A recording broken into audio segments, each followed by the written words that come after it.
Once you know the diagnosis is dyslexia, you also know the origin of the difficulties and how to deal with them to best help your child. And this is very important. A major defining characteristic of dyslexia is that dyslexia is a paradox: slow reading and fast thinking. One of the most essential features to know about dyslexia is its paradoxical nature. Slow reading does not imply slow thinking. People often improperly confuse the two, a false notion that may limit the aspirations and options of a dyslexic child. Such a misconception harms adults too.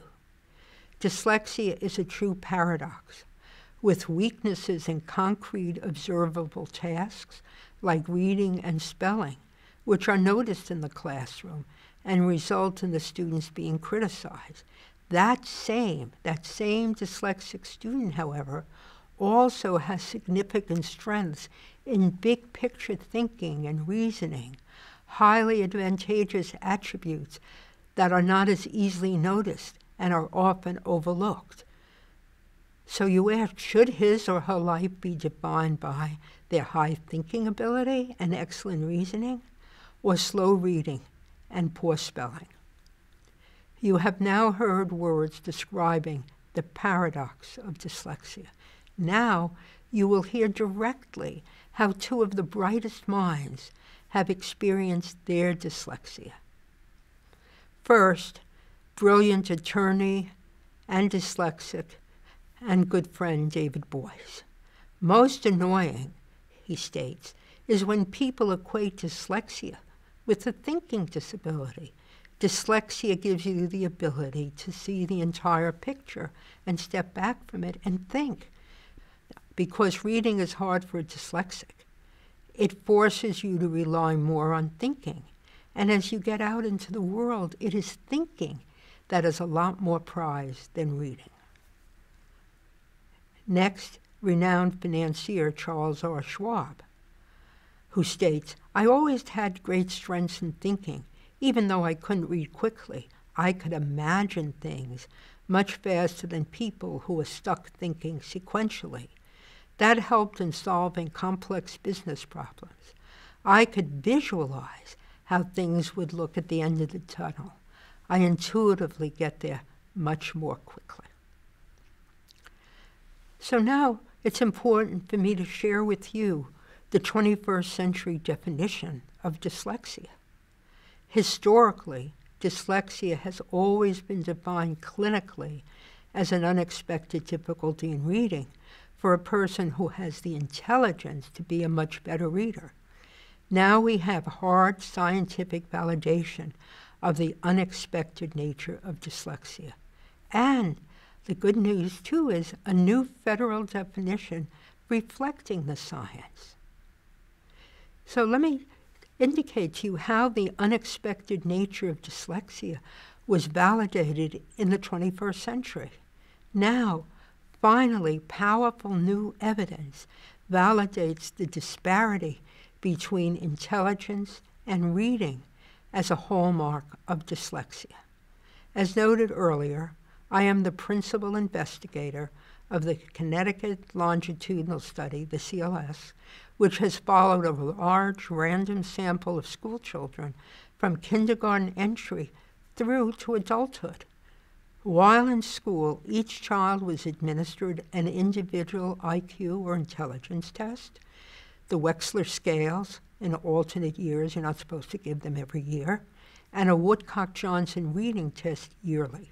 I was eager to examine the relationship between reading and intelligence in this group of students. In our analysis, focusing on typical readers, we found that reading and intelligence are dynamically linked, meaning that not only do IQ and reading travel together over time, they influence each other as well. So you could see here the top line is IQ, dotted line, the dashed line, is reading, and how in typical readers they go together, and you can see these are graded in school, and vertically is the scores.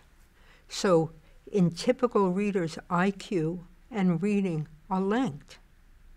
So not surprisingly, and conforming to what most people would anticipate, if a typical person is very bright, that individual would most probably be a very good reader.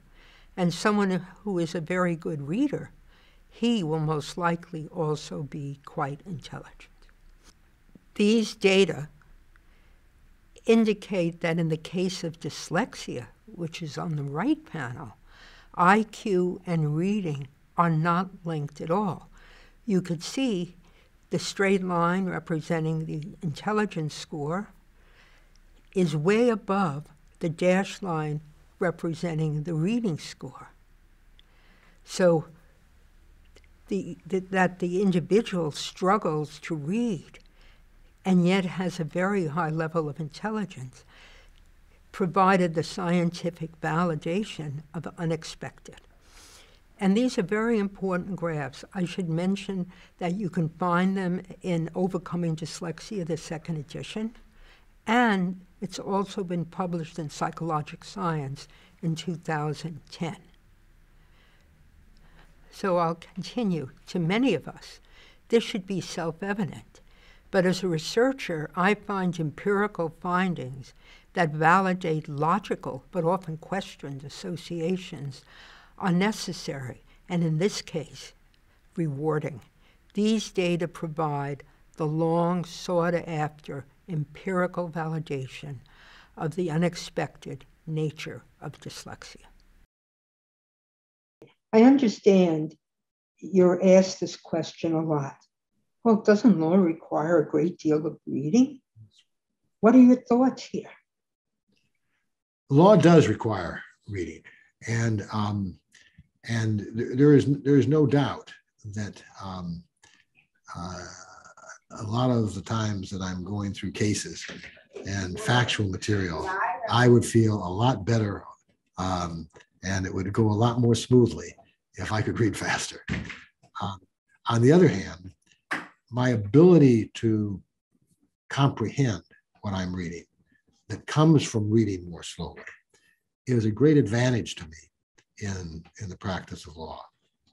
It enables me to analyze both factual and legal issues, to understand what I am reading, maybe better than a lot of people who are going through it faster. There are also a lot of ways where I can help get over the difficulty of reading by absorbing information orally. As I said before, I'm a pretty good listener. I think dyslexics have to be good listeners. And that allows us to learn a lot of information and learn it better, I think, than some non-dyslexics, just because of our ability to listen. So it's a combination of reading for comprehension and using alternative ways of inputting. The other thing to keep in mind is that while there's a lot of reading involved in the law, there's a lot more thinking that's involved in the law. There is a lot of inputting, but the processing is much more important. And so the limitations on reading become much less important in the overall performance of a lawyer than you might think.